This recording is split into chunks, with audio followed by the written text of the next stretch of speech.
Hey, what's going on? This is Leo. So let's talk about the APE float, kind of what's going on with that. We're also going to get into the option chain being removed for APE. So without further ado, let's dive in. So Chart Exchange, and this is apparently coming from the IEX exchange. So they're reporting that the shares for APE are at 703 million, while the float for AMC is at 516 million. Now, if this was a one-for-one dividend payout, how is it possible you've got some 200 million extra apes out there? Well, I mean, obviously that's exposing the synthetics, but we already knew that. We've seen these glitches before. We've seen things come out. I mean, you look at there's plenty of evidence to say that, yes, okay, obviously there are synthetic shares, counterfeit shares out in the market rolling around. I mean, just look at the volume for it. Look at all the FTDs that pile in. There's a mountain of evidence showing that. But it's interesting here that we have an actual exchange now confirmed and reporting that, yeah, there's 703,000 of these APE shares. There shouldn't be that. It should be a one-for-one with the AMC stock. So that's essentially what had happened here. We'll have to kind of, I guess, just watch, see what comes of it. Because, well, I'll come back to this. So I'm going to circle back. I'm going to go over to the OCC issue. So a shout out to Randall Cornett. I had just briefly seen his video yesterday, and I'm about 95% sure it was Randall Cornett because the video was taken down almost immediately whenever it had been posted. But I believe, from what I remember, he had called the OCC to find out, okay, why has this option chain been taken down? What happened?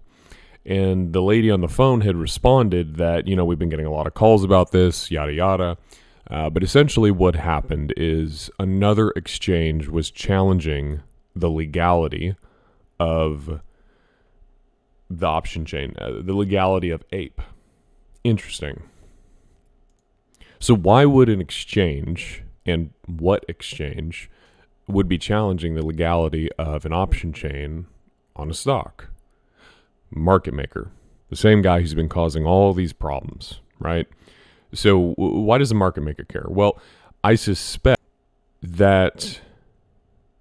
Okay, I need to take another step back. So going back to the price run-ups with AMC back in January and then June, from my understanding, the reason that occurred was because of massive option buying in the options market. Now, whenever the purpose of a market maker, the supposed to be purpose, is that they provide liquidity to the market, right? So what happens when a retail buyer comes in, they want to buy an option, right? So the market maker will naked sell you a call, right? So they sell the call. Now, you own that call, so you're long the call.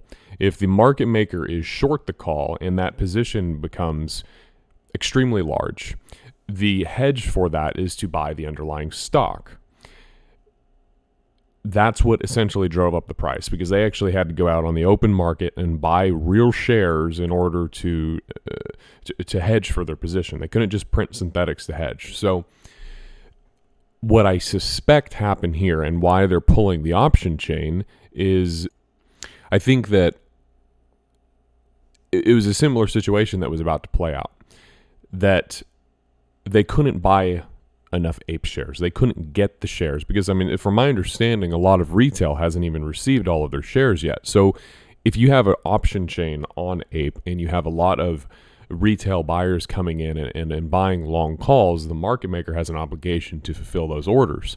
And so if they're getting this massive position of long calls, they need to buy the underlying stock in order to hedge that position. I don't think they were able to, and I think they got themselves into a bad situation since, from my understanding, a lot of these shares haven't even been distributed to retail yet. So it's not good for them. It puts them in a really bad position. So I think that what essentially ended up happening was they changed the rules, right? They couldn't, and a lot of the apes, I imagine, are being held. They're not selling those shares. And so the market maker, he can't hedge it. He can't go out in the market and get those shares. And so, they changed the rules. And that is what is so frustrating. And that is why, even though 703 million shares have been reported by an exchange, that's why I'm still just a little bit hesitant here, because we continually see, obviously the SEC knows about this, obviously the brokers know about it. We've seen mountains of evidence that there are these synthetics and this manipulation is going on. But the problem, and what has been so frustrating for me, is that they keep changing the rules. They start to lose, they change the rules. It's like being at a freaking casino. You know, you go in there, you start counting some cards, they find out, oh, he's counting cards, kick him out. You know, they change the rules on you, and that is what is so infuriating, because if a retail person is out there and they're losing money as a trader or whatever, what happens? You can't change the rules. But if the exchanges are in trouble, oh, we're just going to rewrite the rules. You know, they live in this. It's just extremely frustrating. I really am hoping that this is it. You know, I hope that this really exposes it unquestionably, and something is done. My concern here is that they come back and say, oh, you know, this was an accounting error. Oh, you know, it was a glitch. Somebody made a mistake. They input, you know, they clicked a 7 instead of a 5. You know, that type of thing that we've seen before. Because, I mean, it's really easy to go in there and see, okay, well, you know, oh, it was an accounting error. But it's really hard if it's on the blockchain and everything's public and everybody can go on and be like, no, it's not an accounting error. Look, we can see it. There's this many shares out there. What do you have to say for yourself? So that's why I say, like, I don't necessarily see a mechanism for APE that would force the squeeze. Like, okay, it's going to happen. This is it. Doesn't mean it couldn't. I mean, it certainly can. And it certainly has exposed quite a few interesting, you know, lost the word there, pieces of evidence. And maybe this is what, you know, something like this. Maybe this is what Adam Aaron needed in order to come out and say, hey, you know, we ended up having to issue 200 million shares over what there should be. And then maybe some sort of class action lawsuit can be brought against the market makers. You know, I don't know. We're just going to have to see how this plays out. But I did think that the option thing was very interesting because I think that could put a world of hurt on the market maker. Essentially replay what happened with AMC with the gamma squeeze, where, you know, they're having to go out and buy these shares and drives up the price to who knows what price. So we'll just have to wait and see, watch this play out. If anything else comes out that I think is noteworthy. And, you know, one thing that I did find interesting about this is someone had reached out to me yesterday, and they sent me a screenshot from Vanguard, and it was showing, I would pull it up here, but it's on my phone, and it was showing the shares outstanding for APE being 51 billion, which is just, I mean, let's say for a second that is true, and these clowns printed 51 billion shares of AMC. I mean, that is absurd. There's no way they could ever get out of that position. Ever.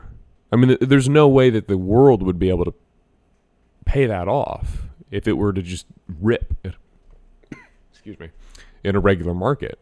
I mean, that's obscene.